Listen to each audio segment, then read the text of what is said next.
अस्सलाम वालेकुम। सेठी से सवाल के साथ मैं हूँ सैयद आयशा नाज, मेरे साथ मौजूद है नजम सेठी साहब। अस्सलाम वालेकुम।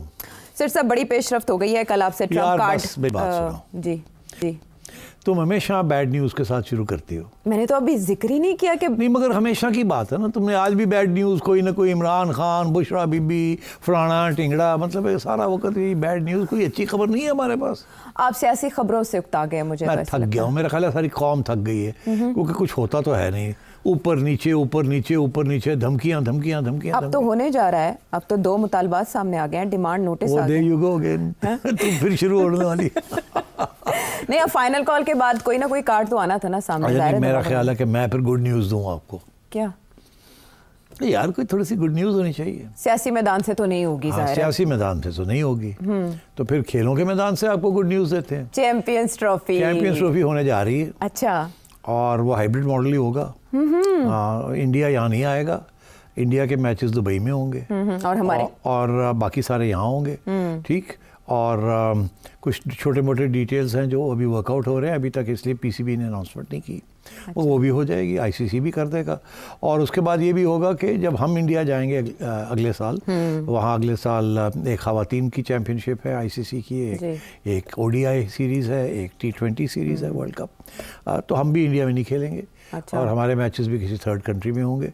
एंड अल्लाह खैर सल्ला, और ऐसी काम चलेगा 2-3 साल, तो फिर आगे जाके देखा जाएगा। उस वक्त तक उम्मीद है कि हुकूमतें जो हैं वो they might have kissed and made up, और अगर ऐसे हुआ तो फिर भी normal cricketing relations can be restored. मगर अब तक तो जो सूरत हाल है उसमें तो कोई चांस नहीं है, इसलिए हाइब्रिड मॉडल ही एक्सेप्ट होगा और वो दोनों के ऊपर लागू होगा। अच्छा, ये आप बहुत पहले प्रेडिक्शन कर चुके हाँ, थे। मैंने तो कहा था यही एक सोल्यूशन है। तो आपने क्या कहा था? वो सुना देना ताकि क्या पता लग जाए कि कब क्या कहा था। जो मैंने कहा था वही हुआ, और ब्रेकिंग न्यूज़ भी मैंने ही दिया। तो मैं आपको सोर्स भी बता दूंगा।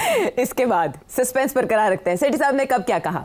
मैं आपको फॉर्मूला दे रहा हूँ, मेरा ख्याल है कि ये फॉर्मूला पुटअप होगा। मैं समझता हूँ कि मोहसिन नकवी साहब को ये प्रपोजल पुटअप करनी चाहिए। ओके, कि जी ठीक है, हम तो नहीं खेल सकते हाइब्रिड, मगर अगर रेसिप्रोसिटी की बात है, जो अभी आपने कहा बराबरी की बात है, तो ठीक है, फिर आप हमारे साथ आईसीसी इवेंट के अंदर जो करेंगे तो आईसीसी को आपके साथ भी वही करना चाहिए।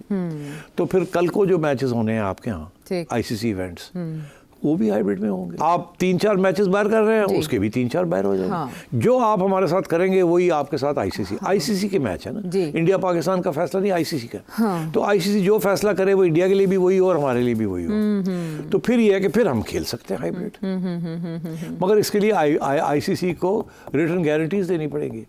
अच्छा, इंडियन मीडिया यही हूबहू रिपोर्ट कर रहा है, और यह आपने आज से ठीक 1 हफ्ता पहले बता दिया था। मैं आपको बताऊं, मोहसिन नकवी साहब ने बड़ी मेहनत की है, डटे रहे हैं, एंड उनकी पॉलिसी कामयाब हुई है, उनको दाद देनी चाहिए। हाँ, उन्होंने कहा था क्रिकेट की जीत होनी चाहिए और पाकिस्तान का भी नुकसान नहीं होना चाहिए। ऐसे ही हुआ है। तो ये विन विन है, and all credit to Mohsin Naqvi साहब। नो डाउट, वो दिन रात अनथक मेहनत भी कर रहे हैं स्टेडियम्स के लिए भी, और वहाँ भी उन्होंने मनवाया पाकिस्तान का। आपके ख्याल में शिमला ऊंचा होने की बात है ना, कि पाकिस्तान की बात मानी गई है इस फार्मूले को एक्सेप्ट करके, और इससे इंडिया को क्या नुकसान हो सकता है? वहाँ पर तो मीडिया ये कह रहा है कि इसमें भारत का नुकसान है।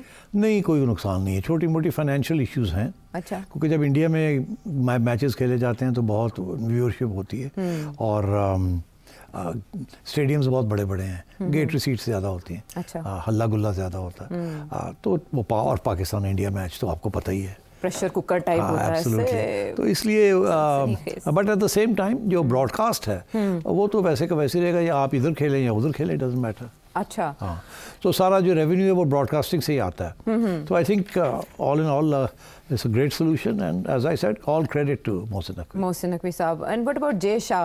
यानी उनको मनाना कोई आसान काम नहीं है, मगर क्योंकि लॉजिक और जस्टिस का इशू था, इक्वालिटी का इशू था, तो बड़ा मुश्किल था इसको रेजिस्ट करना। एंड आई थिंक आईसीसी के अंदर भी एक ये फीलिंग थी कि यार पाकिस्तान के साथ ज्यादती हो रही है। तो इसलिए आई थिंक अच्छा किया, धमकी भी दी और कोऑपरेशन भी की, और बात भी की और डट भी गए। All in all good. अच्छा, इसमें अब बैड न्यूज़ पे आ जाओ। क्या मतलब, पॉलिटिक्स की तरफ चलो? हाँ, आप कह रहे हैं अच्छी खबर को हम अच्छी तरह सेलिब्रेट करते हैं, और अब शेड्यूल आ जाएगा ना। हाँ, आ जाए तो शेड्यूल आ जाएगा। हाँ। ठीक है, चलें, यही खुशी काफ़ी है कि पाकिस्तान का मुतालबा मान लिया गया। फ्यूजन फार्मूला जो पीसीबी की जानिब से पेश किया गया था वो एक्सेप्ट कर लिया गया, और बहुत जल्द अनाउंसमेंट हो जाएगी। लेकिन उससे पहले ब्रेकिंग न्यूज़ सेठ साहब ने दे दी और सोर्स भी बता दिया कि वो सोर्स है क्या। तो अब बैड न्यूज़ तो नहीं, एक नया यार all politics is bad news these days, but it has interest and it keeps you interested. Okay, let's go. Shoot. Actually, final call के बाद सभी ये सोच रहे थे कि इमरान खान साहब अब नेक्स्ट क्या करेंगे। तो नेक्स्ट जो उन्होंने ट्वीट किया है और अलीमा खान साहिबा ने उनसे मुलाकात के बाद आके बताया है, वो उन्होंने अपनी 2 डिमांड्स रखी हैं। अलीमा खान साहिबा की जुबानी सुन ले क्या कह रहे हैं जी। उन्होंने अपने 2 डिमांड्स आगे रखे हैं। एक डिमांड सुप्रीम कोर्ट के जो टॉप आपके 3 जो जजेस हैं सुप्रीम कोर्ट के, सीनियर मोस्ट जजेस के नीचे एक JIT बनाई जाए। JIT 9 मई और 26 नवंबर की तहकीकात करें, उसकी रिपोर्ट छाया करें। और दूसरी डिमांड 9 मई के हवाले से और 26 नवंबर की वजह से जितने पॉलिटिकल प्रिजनर्स जेलों में डाले हैं, इनको रिहा किया जाए। ये 2 डिमांड्स नहीं होती तो फिर इमरान खान ने कहा हम सिविल डिसोबीडियंस की तरफ जाएंगे। अगर मुज़ाकरात का एस्टेब्लिशमेंट ऑफर देती है, उन्होंने कहा है कि ठीक है, जाके कमेटी बना के दे दी है, वो जाके मुज़ाकरात कर लें। अच्छा सिर साहब, कामरान मुर्तज़ा साहब JUIFA के रहनुमा बड़े सीनियर सियासतदान हैं, वो कहते हैं पाकिस्तान तहरीक इंसाफ बहुत बड़ी गलती करने जा रही है। और आपको तो याद होगा 2014 में भी बिल जलाए गए थे, सिविल नाफरमानी की तहरीक का इंदिया दिया गया था। ये वाकई अपने लिए मुश्किलात बढ़ाएंगे या हुकूमत के लिए? नहीं तो आई थिंक तुम आगे नहीं चली गई। क्या? पहले तो ये नहीं डिस्कस करना कि उसके क्या मांग रहा है वो, फिर आप आए ना ये सिविल डिसोबीडियंस की तरफ। हाँ, उन्होंने ये कहा कि जुडिशल कमीशन बनाए और दूसरा ये कि अंडर ट्रायल कैदियों की रिहाई, ये 2 मुतालबात हैं। हाँ, तो अब बात ये है कि जुडिशल कमीशन बनाने में तो कोई हर्ज नहीं है, होनी भी चाहिए। मगर सियासी कैदियों को कैसे रिहा किया जा सकता है विदाउट ट्रायल? या बेल के लिए अप्लाई करें तो रिलीज़ हो जाएंगे। तो ये कहना कि जी 100 के सियासी कैदी है या 200 सियासी कैदी है, उनको यूनिलैटरली रिलीज़ कर दिया जाए, अब मेरा ख्याल है रिलीज़ हो जाएंगे as part, even as part of a deal. मगर एज एन अनकंडीशनल डील तो नहीं हो सकते ना। तो इसलिए बिकॉज अगर वो उनको पकड़ के ले गए हैं तो जाहिर है उनके ऊपर चार्ज लगा है, FIR बन गई होगी ना अभी तक। तो अब FIR डिस्चार्ज तो नहीं होगी, वो तो बेल लेनी पड़ेगी, फिर आगे जाके देखना पड़ेगा। हाँ, सो ही शुड हैव सेड कि जी वो बेल के लिए अप्लाई कर रहे हैं और इनको गवर्नमेंट को रेजिस्ट नहीं करना चाहिए बेल के लिए। अच्छा। सो बट इन प्रिंसिपल तो डिमांड इज़ फेयर। अच्छा। Just as a demand for judicial commission is fair. हाँ, लेकिन देखिए एक तरफ वो 9 मई और 26 नवंबर के वाक़यात की तहकीकात के लिए जुडिशल कमीशन का मुतालबा कर रहे हैं, तो वो कमीशन तहकीकात करता रहे और तब तक तो वो ये समझते हैं कि ये जो सारी अरेस्ट हैं ये बेबुनियाद हैं, ये बेजा हैं। तो जुडिशल कमीशन की तहकीकात तक तो रिहाई अंडर ट्रायल कैदियों की बकौल तहरीक इंसाफ होनी चाहिए। बात यह है कि कैदी जो होते हैं, जो सियासी कैदी होते हैं, जब भी नेगोशिएशंस होती हैं तो ये पहला डिमांड ही होता है कि सियासी कैदियों को रिहा कर दिया जाए, गुड विल जेस्चर। और क्योंकि उनको गिरफ्तार भी इसीलिए किया जाता है because they are political people और वो किसी मुहिम का हिस्सा होते हैं and so on and so forth, protest का हिस्सा होते हैं। तो मेरा ख्याल है this is a fair demand. But as I said कि अगर FIR काट दी गई हैं तो इनको बेल के लिए अप्लाई कर लेना चाहिए। I am sure they will all be freed. अच्छा, आपके ख्याल में ये अपनी इंटेंसिटी में एक सख्त डिमांड है सिविल नाफरमानी की तहरीक चलाने का? हाँ, आइए अब दूसरी बात जो सिविल डिसोबीडियंस, ये मैं समझता हूँ ये बात करनी नहीं चाहिए थी उनको। एक तरफ वो एक डिमांड कर रहे हैं और फिर साथ ही थ्रेट कर रहे हैं। ये नेगोशिएशन के अंदर ये जो थ्रेट वाली बात होती है ना, इसको पीछे रखना पड़ता है। अगर आपसे कोई नेगोशिएशन करने जा रहे हैं और आप कहें ये करें, नहीं तो मैं ये कर दूंगा, तो फिर वो दूसरा बंदा कहता है फिर कर ला। तो ये जो है ना सिविल डिसोबीडियंस की ये एक पत्ता इस वक्त नहीं चलना चाहिए था। इस वक्त ये चाहिए था कि मेरे डिमांड्स ये हैं कि आप एक जुडिशल कमीशन बनाएं जो कि हमें एक्सेप्टेबल हो, और एक ये कि जो सियासी कैदी हैं उनको फौरी तौर पर रिहा किया जाए। और इनको चाहिए था उनकी लिस्ट भी बना के दे देते कि ये सारे जो लोग हैं इनको हम समझते हैं ये सियासी कैदी हैं। अच्छा। इनको आप रिहा करें। और उसके बाद हम सारे स्टेक होल्डर्स जो है उनके साथ बातचीत करने के लिए तैयार हैं, आगे कैसे बढ़ना है। अच्छा। मगर ये कह देना कि अगर आप ये नहीं करते तो मेरे पास एक और पत्ता है, मैं वो करूँगा, आई think that was it's bad tactics. अच्छा, ये इस स्टेज पे नहीं करना चाहिए था। लेकिन इससे पहले तो जाहिर है जिस तरफ वो मुज़ाकरात करना चाह रहे हैं या बातचीत करना चाह रहे हैं या जहाँ से डिमांड्स मनवाना चाह रहे हैं वहाँ से कोई जवाब ही नहीं आ रहा, तो फिर इसलिए उन्होंने ये अंदाज़ इख्तियार किया कि वो धमकी दे रहे हैं सिविल नाफरमानी की। और अब वो 5 रुकनी कमेटी भी बना रहे हैं जिसमें बैरिस्टर गौहर नहीं है। बात यह है कि उन्होंने डिमांड्स पेश किए हैं, अभी तो 1 दिन हुआ है डिमांड्स, आज तो कैसे फैसला कर लिया कि जी कुछ सुनने के लिए तैयार नहीं है? देखिए ना, you have to give time to this ना। आपने कमेटी बना देनी थी, बना दी आपने। आपने डिमांड, कमेटी को चाहिए था डिमांड पेश करते, गवर्नमेंट से रब्ता करते, पार्लियामेंट में खड़े होकर बात करते। फिर अगर उसके बाद भी गवर्नमेंट की तरफ से कोई जवाब ना आता, कोई उनकी तरफ से पेशकदमी ना होती, तो फिर ये कमेटी आके कहती खान साहब हमने पूरी कोशिश की है और गवर्नमेंट हमसे बात करने के लिए तैयार नहीं है, इस्टेब्लिशमेंट हमसे बात करने के लिए तैयार नहीं। फिर ये कहते अच्छा मैंने तो कोशिश की थी, मैंने कोई और बात नहीं की, अच्छा चलें फिर अब ये है कि मैं आपको 7 दिन देता हूँ, आप जो मैंने डिमांड्स हैं इनको पूरा करें, नहीं तो मैं सिविल डिसोबीडियंस करूँगा। और वो एक ही खाते में सारा कुछ कर दिया तो दिस इज़ नॉट, इसके साथ बात आगे नहीं बढ़ेगी। मुझे कोई अगर थ्रेट करेगा ना तो मैं नहीं बात करूँगा, मगर अगर मेरे साथ कोई निगोशिएट करना चाहता तो मैं करूँगा। अगर नेगोशिएशन ब्रेक डाउन हो जाती है तो उस वक्त कोई थ्रेट आती है तो फिर देखा जाएगा, मगर साथ ही थ्रेट कर देना I don't think it's a good idea. मरहलावार जाना चाहिए था। तो ये जो कमेटी बनाई गई है, उमर अयूब खान साहब हैं, अली अमीन गंडापुर साहब हैं, सलमान अकरम राजा साहब, असद कैसर, इस कमेटी को आप कैसे देखते हैं कि ये सियासी रहनुमाओं? ठीक है, आई थिंक इसमें लॉयर्स भी हैं, क्योंकि लॉयर्स को आर्ग्यू करना आता है। अच्छा। और सियासतदान को भी आर्ग्यू करना आता है, तो मेरा ख्याल है it's a mixture of lawyers and political savvy persons। अच्छी बात है, गुड कमेटी। तो क्या हुकूमत अब इंगेज करेगी इन रहनुमाओं के साथ, इस कमेटी के साथ? करना चाहिए। अच्छा, फिर मगर ये मेरा ख्याल है पार्लियामेंट में होनी चाहिए। पार्लियामेंट में जाएं, खड़े हों, स्पीकर से रब्ता करें कि हमने कमेटी बना ली है, we want to discuss these issues. हम खड़े होकर यहाँ स्पीचेस भी देंगे और आप भी कोई कमेटी बनाएं ताकि we can take these matters further. अच्छा, लेकिन आपको पता है इमरान खान साहब का मुतालबा मुज़ाकरात का क्या है? किन से मुज़ाकरात होने चाहिए? तो हुकूमत के साथ मुज़ाकरात के लिए ही इनको मैंडेट मिलेगा, और जहां गार्डियन में एक मजमून छपता है कि फौजी क़यादत आमादा नहीं है बातचीत के लिए, तो फिर इन मुज़ाकरात की क्या हैसियत, मैंडेट किसके पास? नहीं, बड़ा अच्छा सवाल है। उसकी वजह यह है कि खान साहब मुख्तलिफ मौक़े पे कभी कहते हैं गवर्नमेंट के साथ बात करनी है, कभी कहते हैं पार्लियामेंट में बात करें, कभी कहते हैं कमेटी बनाएं, कभी कहते हैं जुडिशल कमीशन बनाएं, कभी कहते हैं हमने सिर्फ इस्टेब्लिशमेंट से बात करनी है, कभी कहते हैं रियल पावर होल्डर से बात करनी है, और आज एक नया लफ्ज़ इस्तेमाल कर रहे हैं कि स्टेक होल्डर से बात करनी है।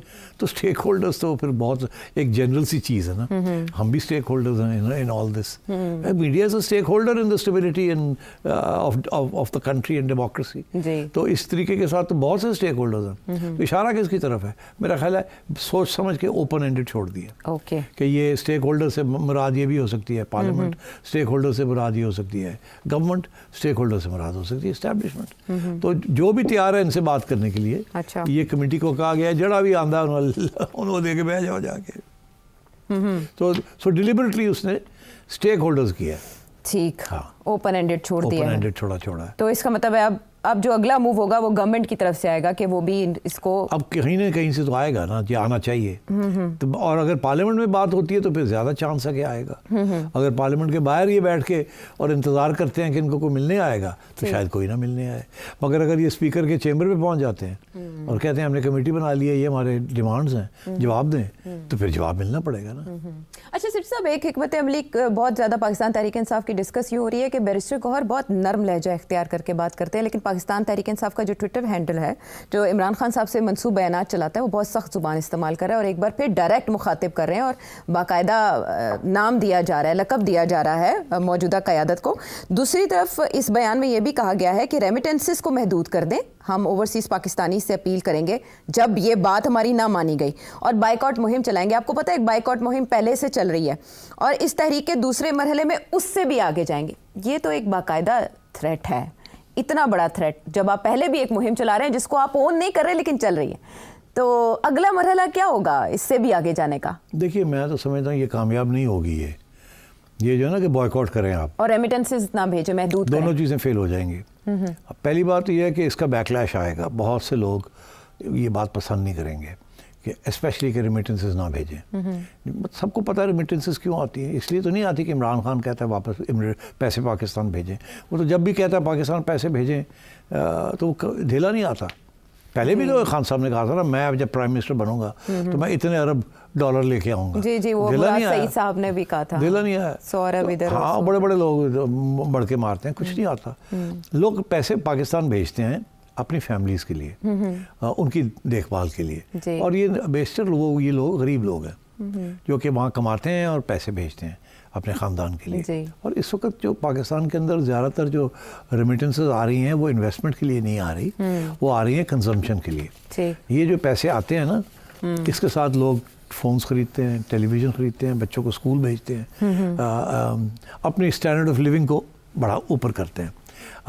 तो और इन्वेस्टमेंट नहीं है, इट्स कंजम्पशन। याद हो ना कि इसके साथ फैक्ट्रियाँ लग रही हों, इन रेमिटेंस के साथ फैक्ट्रियाँ नहीं लग रही। वो जो पैसा आ रहा है वो खर्च हो रहा है, उसको रुपीस में ट्रांसलेट किया जाता है, वो खर्च हो रहा है। इसीलिए आप जब जाते हैं तो शॉपिंग मॉल्स भरे हुए हैं, मिडिल क्लास। अभी फॉर एग्जांपल आप बड़े से बड़ा शॉपिंग मॉल चले जाएं, वहाँ आपको इम्पोर्टेड चीज़ें जो बड़ी महंगी होती हैं वो कम नज़र आएंगी, लोकल चीज़ें बहुत सी नज़र आएंगी। अब सारा ज़्यादातर लोकल स्टफ़ आना शुरू हो गया। दुबई में आप चले जाएंगे, सारा कुछ ही इम्पोर्टेड है। तो अब वो लोकल स्टफ़ क्या है? बहुत सारा स्टफ़ ये है जो कि यहाँ खुद बनता है या चाइना से आ रहा है, और वो सस्ता माल है ना, it's not great fashion brands, ठीक है ना। तो मैं ये समझता हूँ कि रेमिटेंसेस तो बढ़ रहे हैं, इन हालात के अंदर भी रेमिटेंसेस बढ़ रहे हैं, और वो इसीलिए बढ़ रहे हैं कि अच्छा रेट मिल रहा है, और लोग जो बाहर कमा रहे हैं वो अपने लोग, अपनी फैमिलीज़ के लिए, वालिदैन के लिए, भाइयों बहनों के लिए, उनकी तालीम के लिए, उनकी हेल्थ के लिए वो पैसे भेज रहे हैं। पुराने ज़माने में तो ये थोड़ी से पैसे आते थे फॉर प्रॉपर्टी डेवलपमेंट, हाँ वो भी आजकल बंद है। आपको पता है ये सारा इशू ऑफ फाइलर है, नॉन फाइलर, और उसके ऊपर भी जो टैक्सेस लग रहे हैं, तो प्रॉपर्टी भी गिरी हुई है, वहाँ भी पैसा नहीं जा रहा। और ज़रा पैसा जो है वो जा रहा है शॉपिंग में, या अब जो ज़्यादा पैसा बच गया वो स्टॉक मार्केट में भी जाना शुरू हो गया है, तो इसीलिए स्टॉक मार्केट बढ़ रही है। बट तो ये नहीं रुकेगी, ये होगा, खान साहब कहे या ना कहे। इसी तरीके से जो बॉयकॉट की बात होती है ना, वो बहुत हार्डकोर लोग होते हैं, वो चंद दिन के लिए बॉयकॉट कर देते हैं, भाई फलाने का ब्रांड नहीं लेना है। अब फ़लस्तीन के ऊपर आपने देखा कि बहुत से जूइश सप्लायर्स हैं या मैन्युफैक्चरर्स हैं, कुछ लोगों ने बॉयकॉट करना शुरू कर दिया कि जी जूइश प्रोडक्ट्स हम नहीं खरीदेंगे, या इजरायली जिसके साथ तल्लक है तो ये हम नहीं करेंगे। But at the end of the day वो ज़्यादा इफ़ेक्टिव नहीं होता। तो इसलिए ये खान साहब की ये जो कॉल है ना, रेमिटेंसेस ना भेजें, this will not work. Okay, और 13 दिसंबर को यौम शुहदा पेशावर में मनाने जा रहे हैं खराज अकीदत पेश करने के लिए। मीनवाइल बुशरा बीबी का एक वीडियो मैसेज सबके सामने आता है, और वो ये बताती हैं कि वो वहाँ से भागी नहीं, वो जो खान के लिए निकले थे वो उन्हें छोड़कर नहीं जा सकती थी, उनकी गाड़ी पर फायरिंग की गई। अब आपके ख्याल में बुशरा बीबी ने वहाँ पर जो लवाहिकीन थे उनको 1 करोड़ रुपए के चेक्स भी दिए हैं, ये किस हैसियत में बुशरा बीबी ये बातें कर रही हैं, और क्या वो 13 तारीख को जो यौम शुहदा है उसमें भी शिरकत करेंगी? क्या पीटीआई में कोई बड़ी सर्जरी होने जा रही है? क्योंकि उनसे मंसूबी ये बयानात भी चलाए जा रहे हैं कि लीडरशिप डी चौक से क्यों गायब थी, इसकी तहकीकात होंगी। और बानी को मुझे एक बात समझ नहीं आई, डी चौक तो पहुंचा ही कोई नहीं। आम लोग जो इस्लामाबाद के थे या कुछ थोड़े लोग जो आए थे वो तो कोई पहुंच गए होंगे डी चौक, मगर ज़्यादातर लोग तो कम से कम 3-4 मील दूर थे, या उससे भी ज़्यादा दूर थे। 1.5 किलोमीटर कह रहे हैं, 1.5-2 किलोमीटर, तो मतलब दैट्स डिफरेंट। अब बुशरा बीबी कहती है वो डी चौक थी, तो हमें तो नहीं पता इस बात का, ये तो पहली दफ़ा मैंने सुना है कि वो कह रही है मैं डी चौक पहुंच गई थी। पहले तो यही सुना था कि वो डी चौक से काफ़ी दूर हैं, वो सेंटोरस मॉल है या वहाँ प्लाजा है या वहाँ कहीं पहुँची हुई हैं, और वहाँ से फिर जब चली गई तो चली गई वहाँ से। अब वो कह रही हैं मेरी गाड़ी पे भी फायरिंग हुई है। फिर वो एक वीडियो चल रही है जिसमें ये कंटेनर से उतर रही हैं और वो फिर गाड़ी में बैठ रही हैं, उसके बाद कंटेनर जल रहा है। अब वो पता नहीं वो सही वो फेक है या नहीं है, कोई पता नहीं क्या है वो क्या नहीं है, तो इसमें भी कन्फ्यूजन है। मगर अब बुशरा बीबी ने पहली दफ़ा कहा मैं तो डी चौक पहुँच गई थी, मगर ये this is not so important. What is important, उन्होंने जो इल्ज़ाम लगाया है वो ये कह रही हैं कि जी वहाँ तो कोई नहीं था, सब भाग गए थे, मुझे छोड़ के अकेला छोड़ के भाग गए थे। और वो अपने लीडर्स के ऊपर इल्ज़ाम है, आम आवाम के ऊपर नहीं है। अच्छा, हाँ, लीडरशिप के ऊपर है कि मैं अकेली रह गई थी, लीडर्स कहाँ थे। तो आई थिंक दिस इज ये जो बुशरा बीबी और अलीमा बीबी ने जो कूद गई हैं into the politics of the PTI, इसके साथ काफ़ी इंस्टेबिलिटी हो रही है पीटीआई में। ग्रोहबंदी शुरू हो गई है और डिफरेंसेस शुरू हो गए हैं। जो पीटीआई की वो लीडरशिप जिसको इमरान खान ने मुंतखब किया था, वो तो 100% नाराज़ है कि ये क्या हो रहा है। हम वी वर द लीडर्स, हम सब कुछ थे, और हमें तो ये दोनों खातून जो हैं इन्होंने हमें बाईपास कर दिया, और खान साहब जो हैं वो हमारा साथ नहीं दे रहे। खान साहब भी तो चुप है ना एक किस्म जी जी, वो ट्वीट्स में भी बुशरा बीबी की हिमायत कर रहे हैं। बैरिस्टर गौहर के बारे में ये कहा जा रहा है कि उन्होंने ब्रीफ ठीक नहीं किया या वो हक़ाइक़ से आगाह नहीं थे बैरिस्टर गौहर। अच्छा, तो मतलब है कि पीटीआई में आपको बताऊं, पीटीआई के अंदर बहुत फूट पड़ी हुई है। अच्छा, ये कोई छुपी हुई बात नहीं है, सबको पता है। इसकी जो मेन रिस्पॉन्सिबिलिटी है वो खान साहब खुद है। मैं समझता हूँ खान साहब चाहते ही हैं कि इस तरीके से ये पार्टी रहे कि जब चाहें वो इसको जिस तरफ चाहें ले जाएं। अगर लचक दिखानी है तो ऐसे लीडर्स पर रखे हुए हैं जो लचक दिखाते हैं जब ज़रूरत पड़ती है। फिर अगर थोड़ी सी हार्ड लाइन लेनी हो तो ऐसे लीडर्स रखे हुए हैं जिनको आगे कर दिया जाता है, वो शोर शराबा करना शुरू कर देते हैं। अगर इस्टेब्लिशमेंट के साथ बात करनी है तो ऐसे लीडर्स हैं, उनको थोड़ी सी अहमियत दे दी जाती है, चलो बात करो। तो इसके अंदर फिर आप देखिए ना, गंडापुर साहब हो गए, बैरिस्टर सैफ हो गए जी, ऐसे लोग हैं। फिर एक दो और बैरिस्टर्स हैं, ठीक है ना, तो उनका एक जॉब लगा हुआ है। इसी तरीके के साथ फिर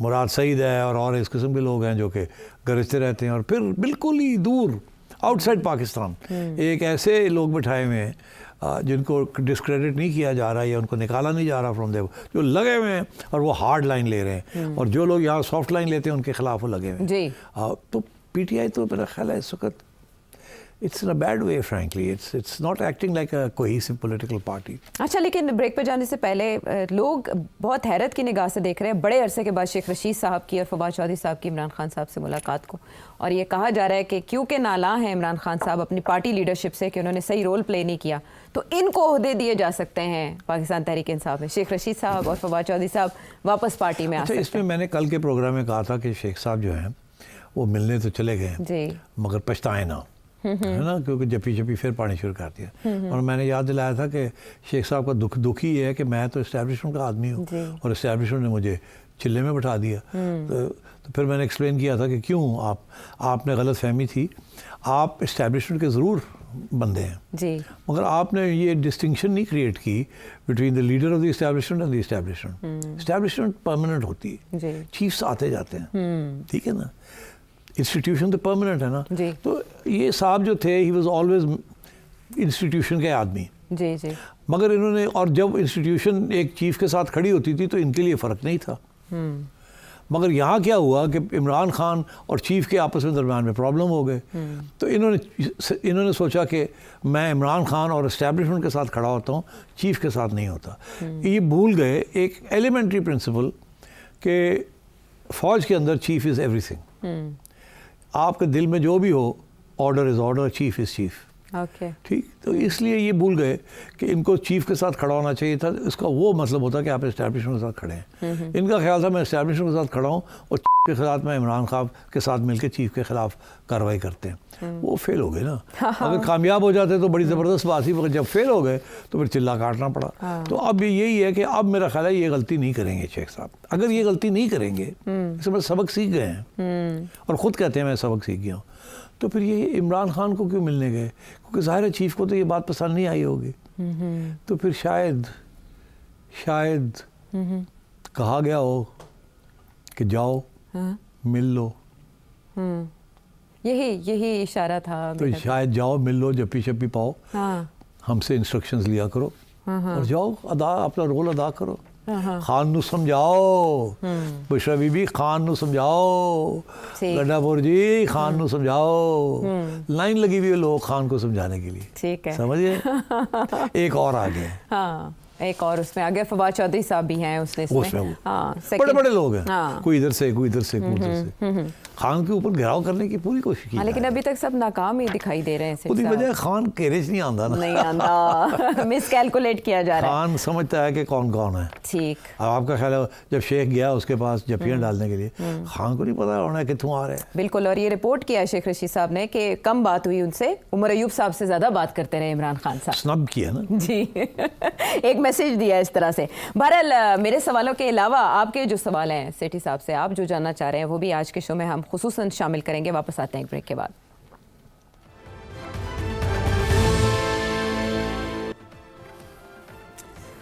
शो में साथ देने का शुक्रिया। सिट साहब, आप तो अवॉइड करना चाहते हैं पॉलिटिकल मैस से, लेकिन आपके व्यूवर्स जो हैं वो आपको पॉलिटिक्स में ही घसीटते रहेंगे। कराची से अली, बहुत इंटरेस्टिंग क्वेश्चन है इनका, शामिल करते हैं। इमरान खान बहुत ही ज़्यादा पॉपुलर है पाकिस्तान में भी, और ओवरसीज़ पाकिस्तानी खुसूसी तौर पर इमरान खान से बहुत प्यार करते हैं। पाकिस्तान की इकॉनमी की जो हालात है वो बहुत बुरी है और नेक्स्ट ईयर हमें अच्छे खासे पैसे देने हैं और काफ़ी मुश्किल टास्क है पैसे इकट्ठे करना। अगर इमरान खान को लेके आते हैं और इमरान खान से कहते हैं कि ठीक है, डील कर लेते हैं कि तुम इकोनॉमी को स्टेबल कर लो और हम जो है वो आपके साथ कर लेते हैं मुकमुका जो भी है। इमरान खान की स्पेशलिटी ये है कि वो काफ़ी अच्छे इस तरह के काम कर लेते हैं, तो वो पाकिस्तानी इकोनॉमी को स्टेबल कर सकते हैं अगर उनको बिल्कुल फ्री हैंड दिया जाए और वो ओवरसीज़ पाकिस्तानियों को पाकिस्तान में इन्वेस्टमेंट के लिए कहें, तो ये पॉसिबल हो सकता है। क्या हुकूमत अपनी कुर्बानी देकर ये काम कर सकती है पाकिस्तान के लिए, पाकिस्तान की इकोनॉमी के लिए और पाकिस्तान की स्टेबिलिटी के लिए? वाह जी वाह, मेरा ख्याल है आप भूल ही गए कि जब इमरान खान साहब प्राइम मिनिस्टर थे तो इकॉनमी का क्या हाल था, कितने पैसे वो लेके आए, कितनी दफ़ा खान साहब ने उनको कहा कि पैसे लाएं इन्वेस्टमेंट करें। कमाल हो गया यार, वैसे आपस की बात है। खान साहब एक धेला नहीं ला सकते पाकिस्तान के लिए। खान साहब अपने चैरिटी अस्पताल के लिए पैसे इकट्ठे कर लिए थे, मगर चैरिटी अस्पताल के लिए $1 मिलियन $2 मिलियन इकट्ठा करना और पाकिस्तान के लिए $2 बिलियन इकट्ठा करना बड़ा फ़र्क है ना यार। खान साहब से यही उम्मीद थी जब वो आए थे 2018 में, या लाए गए थे कि जी आप गवर्नमेंट भी ठीक करें, स्टेबल करें, अच्छे लोग रखें, करप्शन ख़त्म करें और दुनिया के ममालिक के साथ अच्छे तल्लुकात करें, तजारत को शुरू करें, इन्वेस्टमेंट लेके आएँ और पाकिस्तानी जो एक्सपैट्रिएट्स हैं उनसे कहें कि वो दिल खोल के पाकिस्तान के अंदर इन्वेस्टमेंट करें और पैसे लेके आएँ। एक ढिला नहीं आया। तो उसकी वजह थी कि ये गवर्नमेंट नहीं चला सकते। Khan is a great leader, a great populist leader, और खान को गवर्नमेंट चलाना उसको आती नहीं है। खान आता था 11 बजे और 3-4 बजे घर चला जाता था, और उसने अपनी एक्सरसाइज भी करनी होती थी, उसने और भी काम करने होते थे बनी गाला में। तो Khan was a part time prime minister. Cabinet meeting होती थी या वो सोशल मीडिया के लिए इंटरव्यूज़ देते रहते थे सारा वक्त, और वो मोटी मोटी बात करके फ़ारग हो जाते थे। और जो टीम रच बनाई थी उन्होंने, यूजलेस टीम, फाइनेंस मिनिस्ट्री की तबाही कर दी थी उन्होंने। कभी असद उमर साहब आ रहे हैं, कभी हफीज़ आ रहे हैं, कभी शौकत आ रहे हैं, कभी कोई और आ रहा है। There was no end to it. He had no idea. He is clueless about economics and finance and management. Great cricketer, but यार give me a break. तो अब आपकी ये तवक्को है कि खान आएगा, स्टेबिलिटी आ जाएगी ऑफ द इकॉनमी, वो चल पड़ेगी, बड़ी ज़बरदस्त इकोनॉमिक पॉलिसीज़ होंगी। वो तो शुरू में ही पता चल गया था जब इन्होंने आतिफ मियाँ को, किसी ने कहा कि जी Atif Mian is the world's greatest Pakistani economist, उन्हें बुला लें आप। वेरी गुड, बुलाओ जी आतिफ मियाँ को। आतिफ मियाँ आ गए जनाब, बड़े खुश and he is a great गाय। पता चला जी कि वो किसी माइनॉरिटी कम्युनिटी के हैं और वो तो बड़ी तनकीद हो जाएगी, ओह अच्छा छुट्टी करा दो। तो मतलब इस तरीके से तो नहीं इकोनॉमीज चलती। और मतलब 4 साल में 4 finance ministers, give me a break. पहले एक IMF आएगी, फिर नहीं आएगी, फिर आएगी, एंड सो ऑन। मैं बहुत से एग्जांपल्स दे सकता हूँ। तो he was a disaster as far as economic management was concern. And similarly वो जो बाकी वादे थे कि जी खान की वजह से ये हो जाएगा, वो हो जाएगा, खान के दौरान हमारे foreign relations rock bottom, India के साथ रॉक बॉटम, पहले बॉटम पे थे, फिर रॉक बॉटम पे चले गए। अमेरिका के साथ ठीक ठाक थे, वो भी ख़राब हो गए। सऊदी अरेबिया के साथ बहुत अच्छे थे, वो भी ख़राब हो गए, और रह के गया।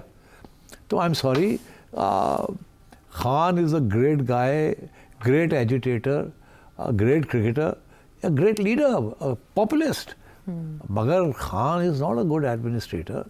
और ख़ान को अगर आप वापस लाएंगे तो फिर पूरी टीम भी दें खान को, और ख़ान को कहें कि बस वो 2 घंटे के लिए आया करे और गपशप मार के चला जाया करे, और फिर हुकूमत किसी और के हवाले करें जो कि गवर्नमेंट को और मईशत को चला सकते हैं।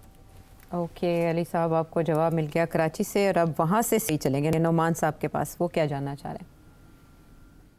सीडी साहब, अभी ये पख्तूनों के अगेंस्ट और अफगानियों के अगेंस्ट एक कैंपेन चल रही है सोशल मीडिया पे, नून लीग की तरफ से और थोड़ी बहुत एस्टैब्लिशमेंट की तरफ से। तो क्या ये 90s की तरह, जो जिस तरह जाग पंजाबी जाग का नारा लगाया था नवाज शरीफ साहब ने अगेंस्ट पीपल्स पार्टी, और उस टाइम भी उनको एस्टैब्लिशमेंट की सपोर्ट थी, तो क्या ये उसी तरह की कैंपेन है टू काउंटर PTI इन पंजाब?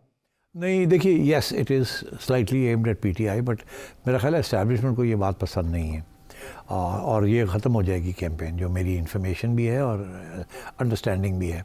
और इसके पीछे यही है कि क्योंकि पीटीआई की तरफ से ये आवाज़ें उठी हैं कि ये जो धरना था, लॉन्ग टर्म मार्च था, आखिरी कॉल थी, इससे पंजाब की तरफ से शमूलियत नहीं हुई, पंजाब के लीडर्स भी नहीं पहुँचे, पंजाब की आवाम भी नहीं खड़ी हुई। तो केपी के लोग और उनके दरमियान ये एक किस्म की एक फीलिंग थी, या उसको उकसाया भी गया फ्रॉम देयर साइड कि ओए पंजाबी हो, तुसी कित्थे हो। तो इसलिए फिर मेरा ख्याल है काउंटर करने के लिए उसको यहाँ भी कुछ लोग जो हैं उन्होंने कहा जी पंजाब जाग पंजाब, देखो ये आपको गालियाँ दे रहे हैं, तुम भी जैसे ये गैरतमंद है तुम भी गैरतमंद खड़े हो जाओ एंड सो ऑन।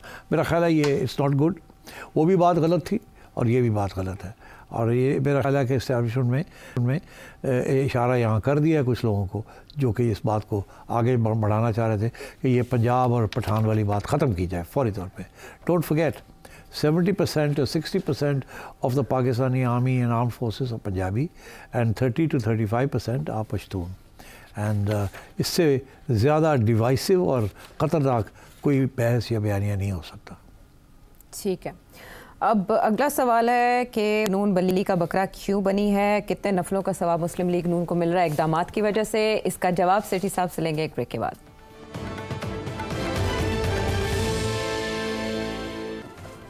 और अब सेठी साहब से सवाल मुनज़्ज़ा यास्मीन साहिबा कर रही हैं इस्लामाबाद से। ये जो कुछ भी हो रहा है इस सब में नून लीग तो सही से बली का बकरा बनी हुई है, हर तरफ से लान तान सुन रही है। पीपल्स पार्टी गवर्नमेंट इत्तेहादी होने के बावजूद मजे से बैठ के सब तमाशा देख रहे हैं। जितने भी पीटीआई के लोग हैं इनको पीपल्स पार्टी में कोई नुक्स नजर नहीं आता। इन्हें जब भी गालियां देनी होती है सोशल मीडिया पे भी, वैसे भी इनके यूट्यूबर भी, इनके सहाफ़ी भी, सब सिर्फ और सिर्फ नून लीग को निशाना बनाते हैं। जो भी ये ड्रामा हुआ है 24 नवंबर को, उसमें भी पीपल्स पार्टी का कोई कैरेक्टर नहीं है। तो मेरे ख्याल से सबसे ज्यादा मजे में इस वक्त जरदारी साहब और उनकी पार्टी है। और नून लीग को क्या ऐसी आफत आई थी कि ये गवर्नमेंट बनाते स्टैब्लिशमेंट करती जो उन्हें करना था, बना लेते पीटीआई वाले गवर्नमेंट। ये सब कुछ इन्होंने अपने गले में क्यों डाला है? मुझे तो कभी कभी तरस आता है इन लोगों के ऊपर कि सब कुछ ठीक करने के उसमें चल रहे हैं, एस्टेब्लिशमेंट के साथ भी बिल्कुल सिंसियर चल रहे हैं, और फिर भी हर तरफ से बेचारे जो है परेशान ही है। एक्चुअली इसका जवाब मैं एक दफ़ा नहीं काफ़ी दफ़ा दे चुका हूँ मुख्तलिफ मौक़े पे। अगर आप चाहें तो मैं एक दफ़ा फिर दोहरा देता हूँ, और थोड़ी सी इसमें इंफॉर्मेशन भी है और कहानी भी है और हकीकत भी है। ये है कि जब ये सब कुछ हुआ तो उस वक़्त जब खान साहब की छुट्टी हुई तो नून लीग के अंदर ही डिबेट चली थी कि फौरी तौर पे इलेक्शन करा लिया जाए या हुकूमत ले ली जाए। और उसमें दो पॉइंट्स ऑफ व्यू थे। एक ये था कि नहीं हुकूमत ले लेते हैं और 6-7 महीने रखेंगे, कुछ हमारे केसेस हैं उनको ख़त्म करवाएंगे, कुछ ये है कि हुकूमत के बेसिस के ऊपर कोई थोड़ी बहुत अपने लिए सहूलतें क्रिएट करेंगे, एक ऐसी प्लेइंग फील्ड क्रिएट करेंगे जो कि थोड़ी सी फेवरेबल हो। तो इसलिए 4-5-6-7 महीने के लिए ले लेते हैं। अच्छा, जो काउंटर आर्ग्यूमेंट था वो ये था कि नहीं, अभी सारा वो IMF वाली चीज़ गले पड़ने वाली है, हम उसका हिस्सा नहीं बनना चाहेंगे, बिकॉज अगर हम बन गए तो बड़ी गड़बड़ हो जाएगी, आवाम हमसे दूर हो जाएगी, फिर ये 5-6 वाली महीने में हम पिट जाएंगे अगर हम इलेक्शन में जाएंगे। इस वक्त खान बड़ा अनपॉपुलर है, हम जीत सकते हैं इलेक्शन फौरी तौर करा के। ये डिबेट चली, उसमें मैं आपको ये बता सकता हूँ कि मियाँ नवाज शरीफ साहब का ये मौक़िफ़ था कि जी अभी इलेक्शन करानी चाहिए। उनको पहले तो जो दूसरी पार्टी थी उन्होंने कहा कि नहीं चलें 1 महीना हमें दे दें, हम 2 कानून करना चाहते हैं, वो पास करके तो हम कर देंगे। वो 2 कानून क्या थे? एक तो ये था कि ये नैब ने हमारे सब गले में फंदे डाले हुए हैं, नैब को थोड़ा सा अमेंड करना ये बड़ा ज़रूरी है। और दूसरे भी इसी किस्म का एक और इशू था कि उसको भी कर लें ताकि ये मामला जो है ना उसके बाद हम 30 डेज़ के बाद we'll dissolve the assembly and we'll do the election. मगर फिर एक दफ़ा जब वो इक़्तिदार में आ जाते हैं, कुर्सी में बैठ जाते हैं, मज़े आने शुरू हो जाते हैं, सलूट पड़ने शुरू हो जाते हैं, गाड़ियाँ 30-30 गाड़ियों के ड्राइविंग शुरू हो जाती है, तो फिर दिमाग थोड़ा सा मतलब घूम जाता है। तो मेरा ख्याल है फिर यही हुआ। और फिर नवाज शरीफ साहब ने प्रेशर डाला कि आप बस करो, चलो आओ घर, जल्दी से इलेक्शन अनाउंस करो। और मैं आपको ये बता रहा हूँ एज ऑथेंटिक कि फ़ैसला हो गया, चलो जी ठीक है जी, मियाँ साहब कह रहे थे करो जी। और यहाँ तक मैं आपको बता दूँ कि पॉइंट्स भी लिखे गए हैं कि शहबाज शरीफ साहब ने किस दिन ये तकरीर करनी है और उसके अंदर कौन से पॉइंट्स उन्होंने बात करनी है। जैसे ही ये फ़ैसला हुआ और हम चल रहे थे उस तारीख़ की तरफ, तो खान साहब, इमरान खान साहब एक जलसा लेके कहीं जा रहे थे या आ रहे थे, वहाँ उन्होंने खड़े होकर ऐलान किया कि इस्लामाबाद मैं इस गवर्नमेंट को निकालूंगा, मैं आ रहा हूँ।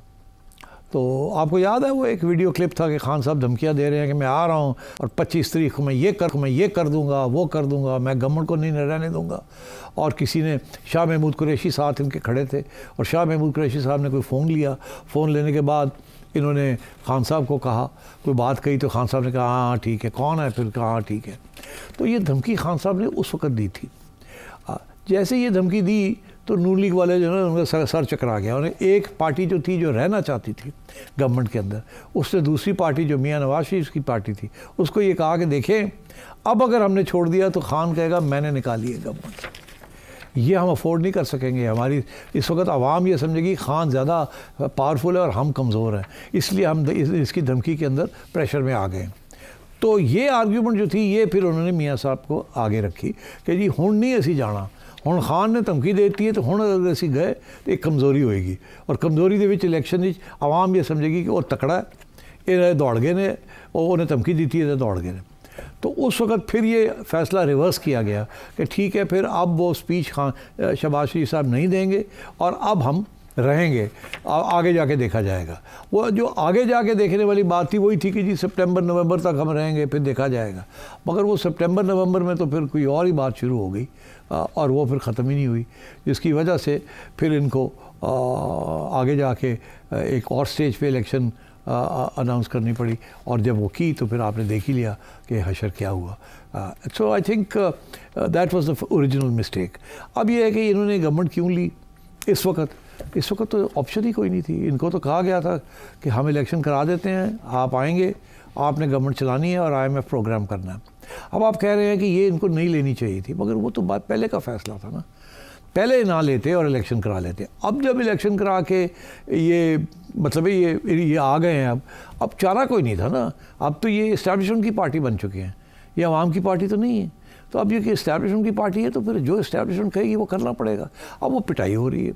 IMF का प्रोग्राम जो है, इन्होंने मिफ्ता इस्माइल कहते थे कि जी IMF का प्रोग्राम करना पड़ेगा, मियां नवाज शरीफ कहते थे नो, आवाम पे बोझ हमने नहीं डालना।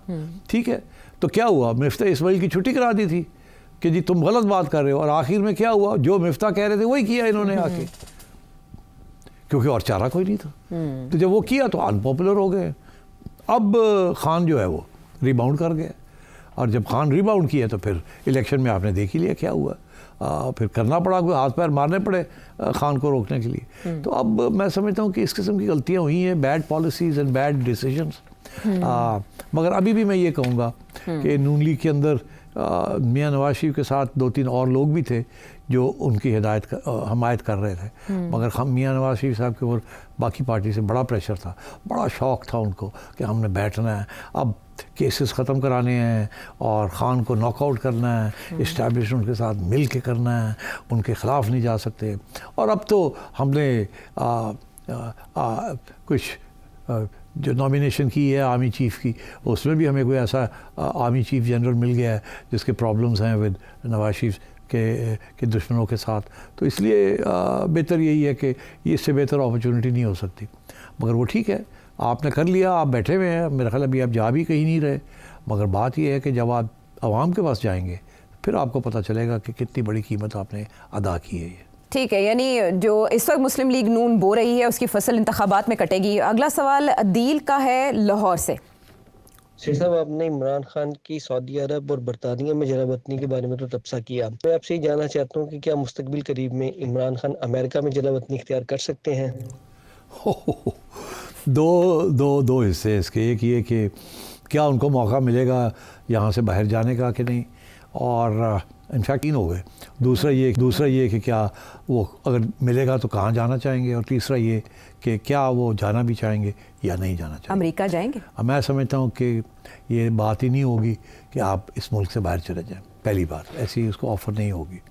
दूसरी ये कि अगर ऑफ़र होती भी है तो वो सऊदी अरेबिया की होगी, अमेरिका की कभी भी नहीं हो सकती, UK की कभी भी नहीं हो सकती। ये उस मुल्क की होगी जहाँ उनको ढक के रखा जाएगा, यह ज़ुबान बंद करके रखी जाएगी। और तीसरी ये कि अगर ऑफ़र होती भी है तो खान नहीं जाएगा, खान को आप ज़बरदस्ती उठा के जहाज़ में डाल दें वो और बात है, मगर खान को अगर जिस तरीके से मियाँ साहब गए थे एक अंडरस्टैंडिंग के तहत, वो नहीं होगी। खान नहीं जाएगा, खान यहीं रहेगा, खान लड़ेगा। और जब तक खान के साथ कोई मुकमका नहीं होता जिसके साथ खान को ये एश्योरेंस हो कि जल्दी इलेक्शन, एक नए फ्री एंड फेयर इलेक्शन होंगे, उस वक्त तक खान पीछा नहीं छोड़ेगा। He'll carry on. अब वो कैरी ऑन जो है वो क्या आवाम उसका साथ देगी नहीं देगी, किस हद तक देगी किस हद तक नहीं देगी। देखिए अगर वो चाहेंगे ना कि जी प्रोटेस्ट के ज़रिए वो अपने डिमांड्स मनवा लें तो वो तो फेल हो गए। तो अब यही है कि जी आपको मुज़ाकरात करें, और कोई जब 4 साल पड़े हैं अभी, तो अगर आपको 3 साल के बाद इलेक्शन मिल जाती है, आई वुड टेक इट। लड़ते रहें मगर come to terms with it. और कुछ अगर मुकम्मल करनी है तो यार go for a free and fair election as far as possible, ताकि आपको वापस आने का एक मौका मिल जाए। और अगेन आप ने अपनी सारी कंस्टिट्यूंसी को ये कहा है कि जी हम तो एंटी आर्मी हैं। एक्चुअली ये जो सारे बाहर खड़े हैं ना, ये कल ये फ़ौज के सरबराह जो है खान को जब भी डाल रहे हैं तो ये सारे के सारे हार लेके इन्हीं लोगों को हार डालेंगे। तो ये this is not a revolution, this is not an anti establishment movement, this is against one man जिसको खान नहीं चाहते थे। खान को कोई और चीफ देते थे तो खान आज ये बातें ना कर रहे होते। तो इसलिए इसको सोच समझ के बात करें। जैसे मैं एक ज़माने में कहता था ये जो लॉयर्स मूवमेंट है 2009 में 8 में जो हुआ, that was not a revolutionary movement. It was not a movement जो कि ट्रांसफॉर्म करने जा रहा था आपकी जुडिशल लैंडस्केप। ऐसे लगता था इनकलाब आ गया है और इंसाफ मिलेगा। क्या मिला आपको? कुछ भी नहीं। वो एक ट्रांजिशन थी। It was not a transformation, it was a transition. इसीलिए खान जो है इज़ नॉट अ रेवोल्यूशनरी। ना ही पाकिस्तान की जो आवाम है they are anti army, they may be anti certain policies of the army's leadership, but they're not anti-army, and because army families and army welfare is a huge enterprise, and it's getting bigger and bigger. वो शहरियार अफरीदी साहब PTI के रहनुमा एक मौके पर कह चुके हैं कि आर्मी चीफ कौम का बाप होता है, तो ये स्टेटमेंट सबको याद है।